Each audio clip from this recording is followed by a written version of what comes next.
People think in our country we have this different perception about bacteria, don't we?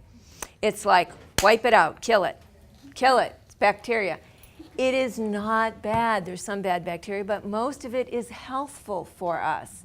So your gut contains tons of bacteria. If we were to scrape it out, it would weigh about 5 pounds on the table, like trillions of bacteria. Good bacteria, 85%. Bad bacteria, 15%. We have to maintain that level. Why? Because our health or our sickness begins in your gut, where your immune system, right? I mean, that's where it begins.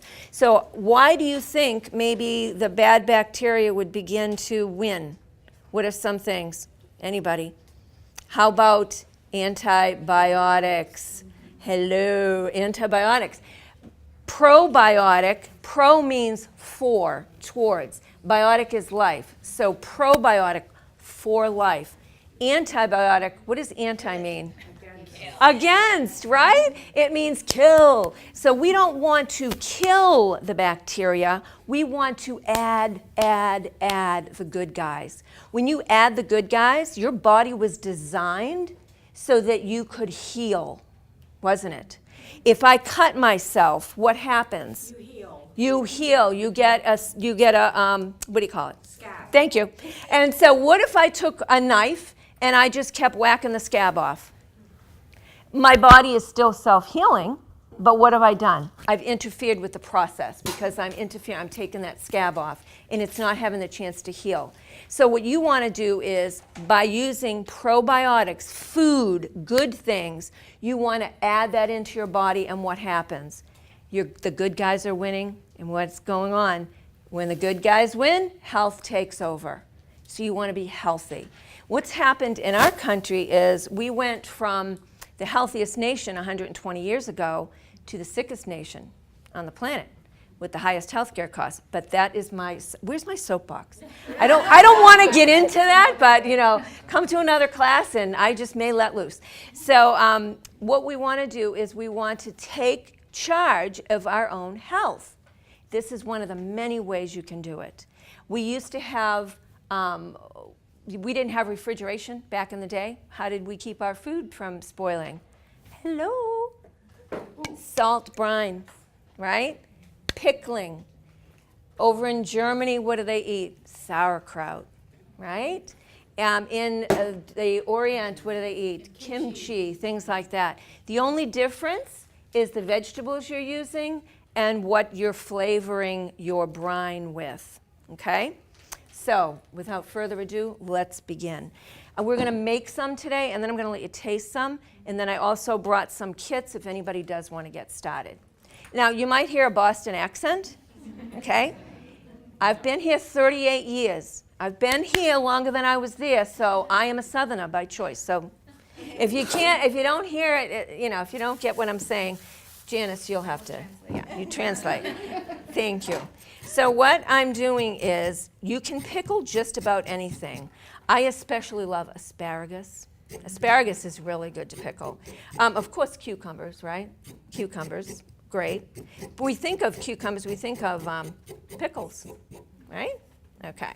So what I'm going to do is and I always use organic. Can you grow it yourself? Absolutely. Take the gardening class. It's the 4th class. Hang out all day. You'll have amazing time. Okay, so what I'm going to do is now sometimes you can take a big bowl and put all your veggies in and then just start pickling it, okay? But I'm going to layer it so it looks pretty, just because I can. And so everything I use is organic. Why? Thank you. We don't want pesticides, do we?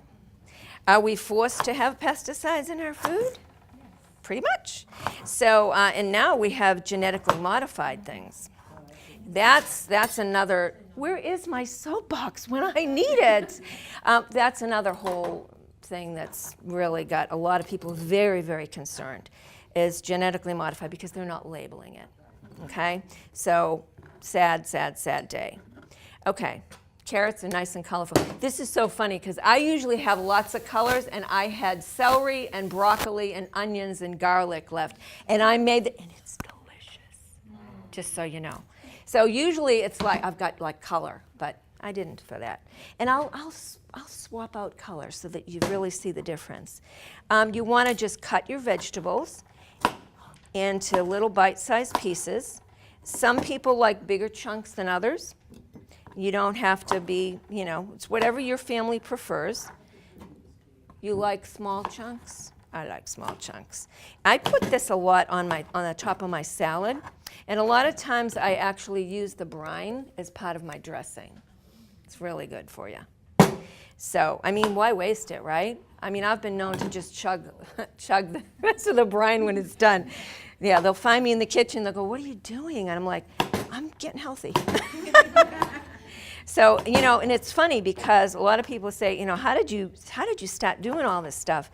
I had a trip in an ambulance years ago, and they thought I was having a heart attack. And it wasn't. It was many other things. Many other things involved. But that kind of spurred me on to begin my health journey. We're all on a health journey. Everybody's in a different spot. But there's something about having vitality and wellness and feeling great that is so amazing. And as a nation, we've kind of gotten sicker and sicker and sicker, and you don't really notice it. We almost think it's normal to wake up with aches and pains. It's not normal, you guys. That is not normal. It's just common. It's just, how we live our lives now. You don't have to. You do not have to. I'm here to tell you. Okay, so we're going to use a little cauliflower and some carrots. So what are some of the things that they get antibiotics in that we don't maybe know? Because people will say, well, I don't take antibiotics. Milk. Thank you. The dairy industry. Chicken. Yeah. Chicken. Antibiotics in chicken. Yogurt. Yeah. Yogurt. Do we want to talk about milk? Because I don't want to make you all sick, but, I could. Where is that soapbox? It's really scary because people don't realize the stuff that's in our food. Now, you mentioned chicken. Isn't it crazy? And because the chickens are so sick, they have to give them antibiotics. It's the same with the cows. The cows are all day long getting milk pulled out of them, really, literally pulled out of them. And so what, they have to keep them pregnant. Their udders become so engorged, they have mastitis, so they give them antibiotics. Well, where does all that go? Goes into the milk. Well, what if they have mastitis? Oh, I'm going to get some of you sick. If they have mastitis, where does the pus go? Into the milk. So we're allowed to put so many parts per million of pus in our milk. That makes me sick. How about you?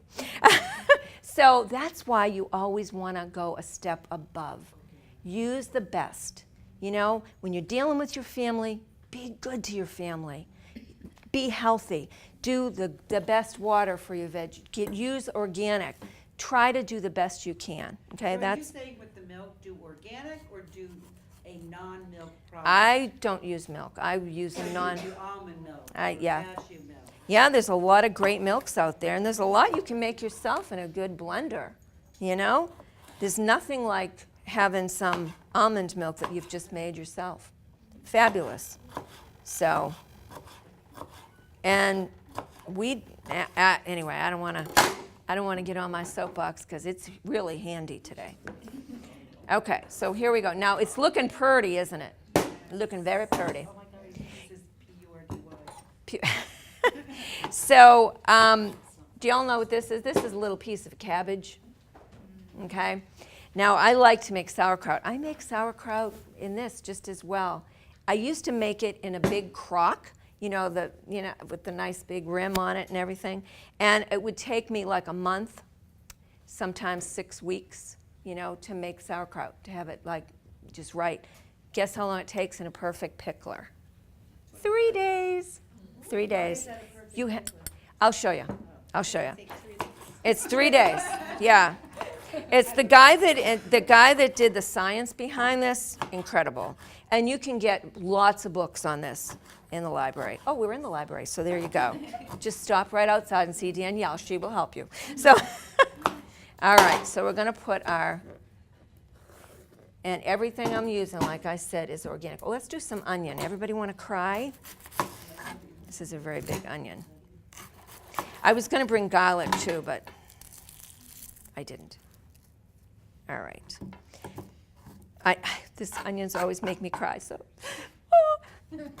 we'll just go with it, right? Go with the flow, as they say. So what are some other things that we get antibiotics in? When you cut yourself, what do they give you? Like Neosporin or something like that? That's an antibiotic cream, right? Anything you put on your skin goes in immediately into your bloodstream. We're going to do this again, and then we're going to put some cabbage in there. I like to make it a little bit more colorful, so the cabbage will go on the top. Hope you don't mind. All right. Yeah, we'll do the cabbage on the top. Now, what if I were going to make just sauerkraut?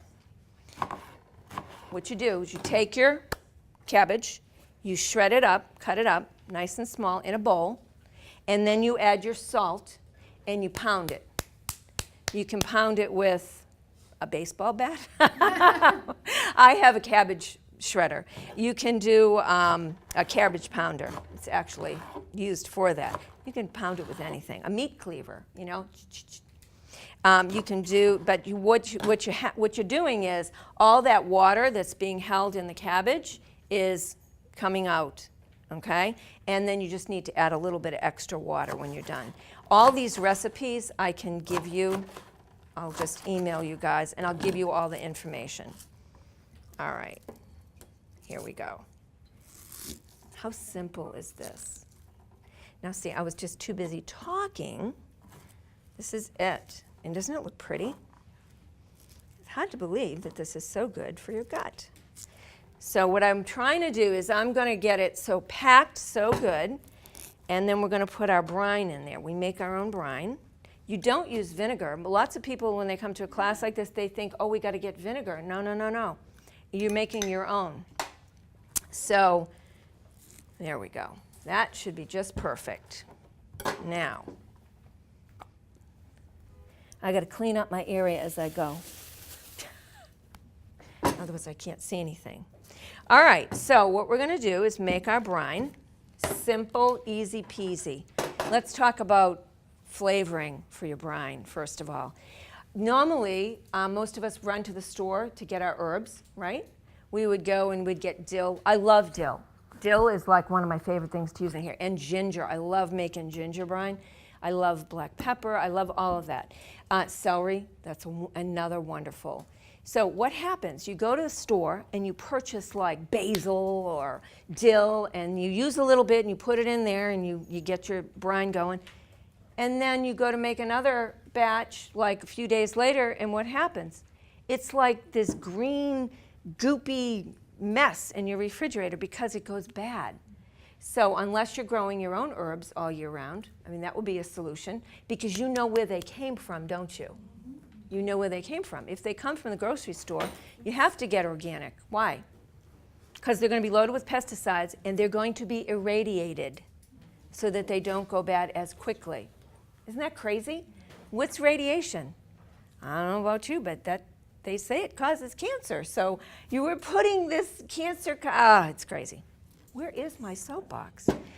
All right, so we're going to make a brine with good water, good salt, and I'm going to use essential oils instead of running to the store to get my herbs. Make sense? Okay. Now, I brought my own water because I wasn't sure if we were hooked up to the city here, and I get really crazy about water, okay? So what I'm going to do is I'm going to use my salt. This is a really good salt to use, you guys. Never, ever, ever, ever, ever use iodized table salt. It is poison to the body. So this is a Celtic sea salt. You would only want to use this or Himalayan sea salt, okay? Himalayan is pink, and you read make sure that it says Himalayan, pure Himalayan sea salt. Okay, make sense? From Ireland? This is, I don't know, that's the name of it. Celtic. Yep, it's Celtic. So I don't know if it's from Ireland, though. Get that. You can buy it at the grocery store. Public. Yeah, you can buy it at Publix. You can get it in a health food store. Yeah. Usually I have Himalayan, but this was in a little package. So I brought it with me because it was safer and easier and smaller. All right. So the coarser the salt is, the little bit more you're going to add. I added 2 heaping teaspoons in there. Okay? If it was fine salt, I wouldn't add as much. Make sense? Okay. Now what I'm going to do is I'm going to choose what I want to put in here. Why am I using essential oils? Several reasons. It's the most potent. It is the most potent. It's the immune system of the plant. And I only use Young Living because they own their own farms. They're the world leader in essential oils. You can ingest all their oils. So I only use them because they have a seed to seal guarantee. They're the only company that does that. So that's why I use Young Living. I don't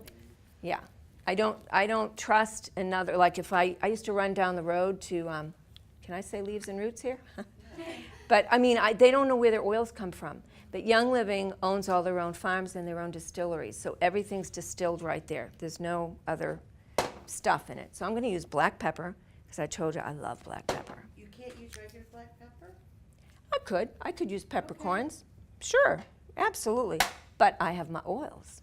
Okay. And this is more potent. And I'm going to use dill. I love dill. You really don't need much. I'm using 3 drops, but that's because it's going to be nice and strong when I go to drink it afterwards as a... Okay, so when you do this at home, you'll have your own like little system that you do, right? You know if you can use your water from the tap. Do you have something good to filter it out with? People say, well, I have a refrigerator. That's not a good filter, okay, just so you know. You just don't want to get lousy water. You don't want your vegetables sitting in something like that. So buy something. If you don't, if you only have the city water to go by, buy something. Spring water would be great, right? So this is from my alkalizer. I have a Kangen alkalizer, so I like that. That's really good water. You can make it. What? You can make alkaline water. Okay, yeah, I think you can. Yeah, that's very good. Yeah, you can buy it. You can, whatever you're in the mood for. Don't use that junk from the tap if you don't have good water. Did you measure the water or is it? No, I'm just making that salt dissolve, and I'm mixing the oil up to it. You can kind of see the oil in there. So I'm going to pour it in here, and I know I'm going to have to put more water in there. So, and I want to get all the oil and salt off the bottom, so. Yeah, the good stuff, exactly. All right. Sea salt? You can use sea salt. Well, this is the difference. Sea salt has 3 minerals in it, and Himalayan salt, the pink salt, has like 87 minerals, and Celtic has 84. So when you're going to do something, always err on the side of more. So our bodies are so deficient in things like magnesium and selenium, you always want to use good salt. So Celtic was 84 and Himalayan was 87, 86, 87, something like that. Okay, So Himalayan has more? Himalayan has more. Oh, okay. So kosher salt is not an option? No, Okay. I know, because it Doesn't have sounds mercury in it. it sounds so kosher, doesn't it? Yeah. Okay, so now what I'm doing is I want my vegetables to be under the water. So I'm going to place my little ramekin on top, and they go underneath the water, so everything's being underneath the brine. Does that make sense? What happens if it's not underwater? It'll be subject to, it won't be as fermented. The rest of it will be, but see, it's all under the water. So, yeah, it's not like those little ones on the top are going to be bad. You're just going to mix it in. So, okay, so I'm going to put my lid on. And that lid, did I show you the top of the lid? It's got a hole. Yeah, and it's got a little, what do you call that thing? Thank you, gasket. Gee, I'm having noun loss. Okay, now, Could you use a regular one of those things and put a hole in it? you could if you're you I know. can just- Sure. Go ahead, but you need to be able to fit this in it, Okay. okay? So you're leaving the ramekin in there. Yes, the What rim, about the reaction of the brine with the metal? nope, that's 304 stainless steel. That does not leach.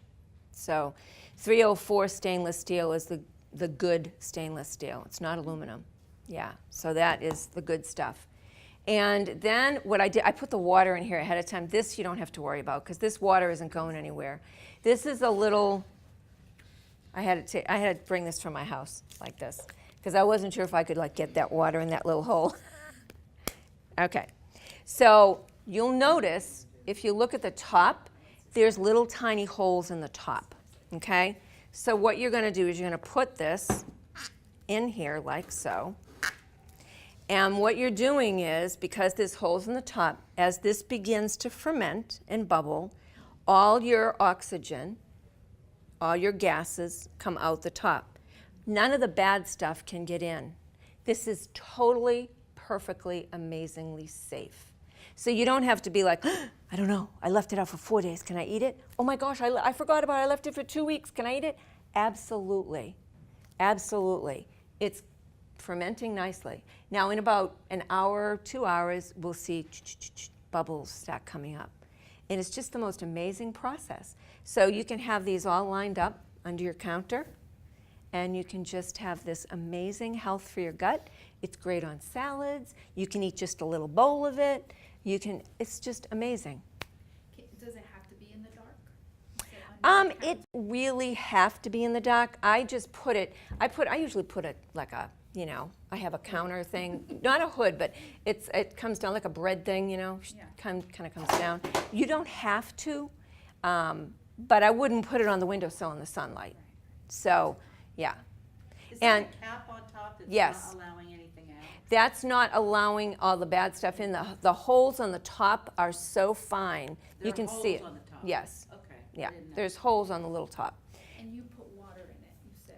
Oh, I'm sorry. Yes, thank you. I put water in here, and there's a little thing, and it says maximum. You just pour a little water in the top. Why?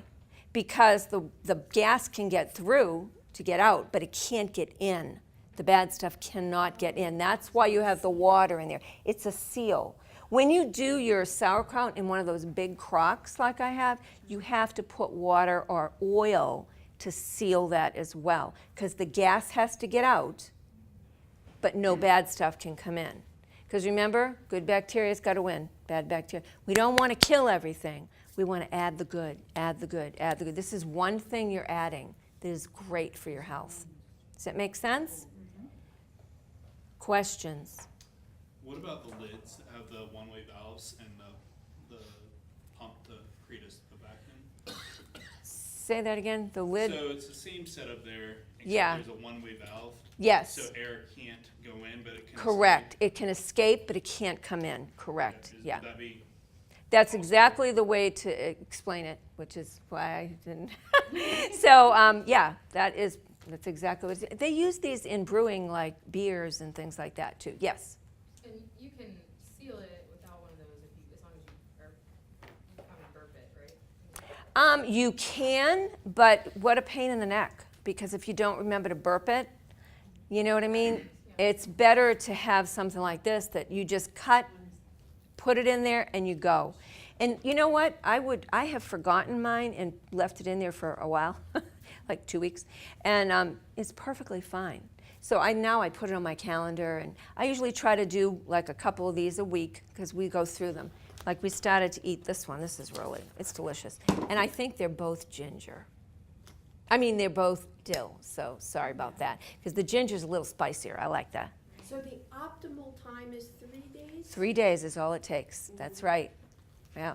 Or you might say 3 to 4, or, You can do, this is the thing. You look at the temperature in your house. It's going to go quicker the hotter it is in your house. Just like fermenting anything, right? Just like fermenting your kombucha, if you do kombucha. That's, the warmer the temperature, the quicker it's going to go. Yes? Now, would you say there is an optimal time? Because what I've heard before is just you let it get as funky as you like it. You can let it get as funky as you like it. I mean, That's, would you say like there is a point where it starts Seriously, I have left this in for weeks and weeks. I don't think I'd leave it in for a year, but I mean, I've left my sauerkraut in there because it doesn't perform well without this on it. It takes much longer in a crock. Yes, Could you use a larger jar as long as the absolutely. You could lid- use a half gallon. Yeah. And that lid will fit Yep, on that mason? that lid will fit on that mason jar. Yep. Now, if I'm going to do like a big class, I'll do several half gallons. And I let them stay a little longer just because, yeah, I want it. More is better.